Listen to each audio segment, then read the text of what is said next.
تخيلوا معايا إن كل قصيدة حب قريتوها لنزار قباني، كل كلمة حب كتبها كانت بتخبي سر رهيب، سر غير مجرى حياته، سر محدش كان يعرفه. النهاردة هنكشف الحقيقة اللي اتدفنت سنين طويلة، الحقيقة وراء أعظم شاعر عربي.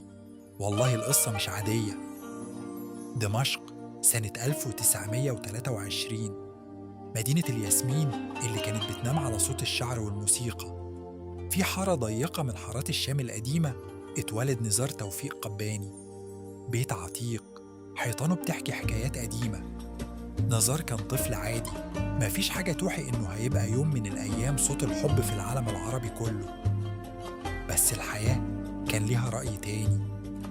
كان في حاجة جوه قلب نزار الصغير، حاجة بتنبض بتستنى اللحظة المناسبة. محدش كان يعرف إن الطفل ده اللي كان بيلعب في حواري دمشق هيشيل سر يخليه يكتب أجمل قصائد الحب في التاريخ. تعالوا معايا نعرف السر ده إيه. كان عنده 20 سنة لما حياته اتقلبت رأس على عقب. يوم ربيعي في دمشق، السما صافية وريحة الزهر ملت الشوارع. نزار كان ماشي في حارة الحميدية وسط الزحمة والباعة الجائلين، وفجأة شاف عينيها.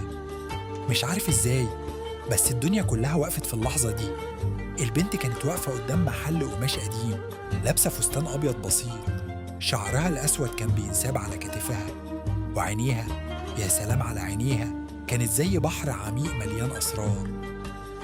نزار حس إن قلبه هيطلع من مكانه، راح ناحيتها من غير ما يفكر. كل خطوة كانت بتسأل عليه. وصل قدامها، فتح بقه يتكلم، بس الكلام وقف في زوره. هي بصت له، ابتسامة خفيفة ظهرت على شفايفها. قالت له بصوت هادي: عايز حاجة؟ نزار ما قدرش يرد، فضل واقف يبص فيها زي واحد شاف معجزة. من اللحظة دي حياة نزار قباني اتغيرت للأبد. اسمها كان ليلى، وليلى دي كانت هتبقى سر حياته كلها. الليل بينزل على دمشق والظلمة بتغطي الحواري القديمة. في مكان ما قلب شاب بيخفق بحب محرم. بدأوا يتقابلوا في السر كل يوم في نفس المكان، تحت شجرة ليمون قديمة على طرف المدينة. المكان كان بعيد عن عيون الناس. نزار كان بيحكي لها عن أحلامه، عن شعره، عن خوفه من المستقبل. وليلى كانت بتسمعه، عينيها بتلمع في الضلمة. كانت بتحبه، ده كان واضح في كل نظرة، في كل همسة.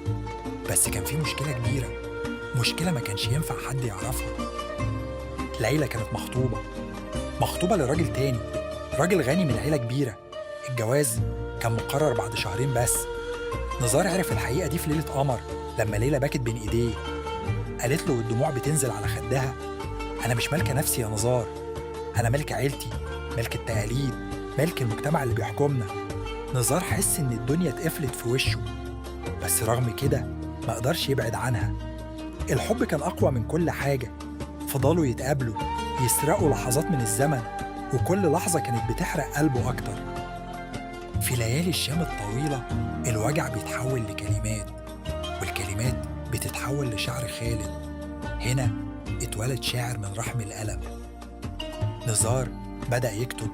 كل ليلة بعد ما يسيب ليلى كان بيرجع أوضته ويفتح دفتره. الكلمات كانت بتنزل زي الدم من جرح عميق. كان بيكتب عن عينيها، عن صوتها، عن إيديها اللي لمسته مرة واحدة بس وسابت أثر مش هيروح. كتب قصيدة سماها قصائد متوحشة. كانت كلماتها نار، حب مخلوط بوجع، شوق مخلوط بيأس. نزار كان بيصب روحه في الشعر. وبين ليلة وضحاها نزار قباني بقى اسم معروف. القصائد انتشرت في دمشق، بعدين في بيروت، بعدين في كل العالم العربي. الناس كانت بتقرأ كلماته وتحس إنها كلماتها، بس محدش كان يعرف إن كل حرف من الحروف دي مكتوب بدموع راجل بيحب امرأة ما ينفعش يكون معاها. نزار بقى شاعر الحب الكبير، بس قلبه كان مكسور. ليلى كانت لسه بتتقابل معاه، بس الأيام كانت بتمشي بسرعة رهيبة، والجواز كان قرب. الحقيقة أحيانا بتكون مرة زي السم، ولما الحقيقة بتظهر القلب بيتحطم لقطع صغيرة. ليلى ما قبل الفرح نزار راح يقابل ليلى آخر مرة. المكان كان نفسه تحت شجرة الليمون، بس المرة دي حاجة كانت مختلفة. ليلى كانت واقفة مستنياه، وجهها شاحب وعينيها حمرة من العياط. نزار اقترب منها مسك إيديها، قالها استنيني، هنهرب، هنروح مكان بعيد، مكان محدش يعرفنا فيه. بس ليلى بصت له بنظرة غريبة، نظرة فيها حاجة تانية غير الحزن، كان فيها ذنب.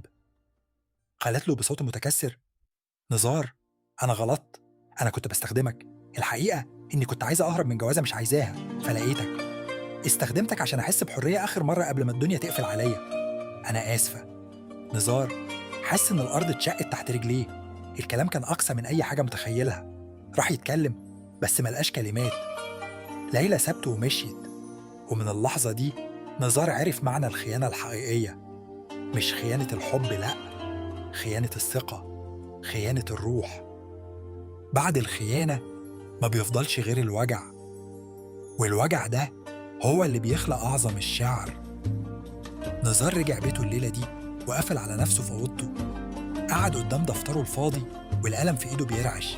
بدأ يكتب، كتب قصيدة طويلة اسمها رسالة إلى امرأة، كل كلمة كانت زي طعنة سكينة في قلبه. كتب عن الخيانة، عن الألم، عن الحب اللي اتحول لكره، بس في نفس الوقت كتب عن الغفران، لأن نزار رغم كل الوجع كان لسه بيحبها. ده كان مرضه، ده كان لعنته. القصيدة دي بقت من أشهر قصائده، الناس قريتها وحست بوجع، بس محدش عارف إن ليلى كانت حقيقية، محدش عارف إن نزار كتب القصيدة دي وقلبه بيتقطع. وليلى اتجوزت تاني يوم وعاشت حياتها، بس حد يعرف لو كانت بتفتكره؟ حد يعرف لو كانت بتندم؟ نزار ما حاولش يعرف، قرر إنه يدفن السر ده جواه وفضل يكتب. كتب عن الحب، عن المرأة، عن الوجع، وبقى أعظم شاعر عربي، بس قلبه فضل مكسور للأبد.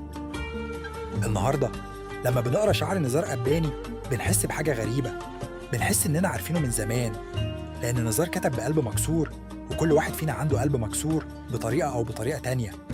السر ورا نزار ما كانش سر عادي، كان سر الوجع اللي بيخلق الجمال، سر الحب اللي بيتحول لشعر خالد.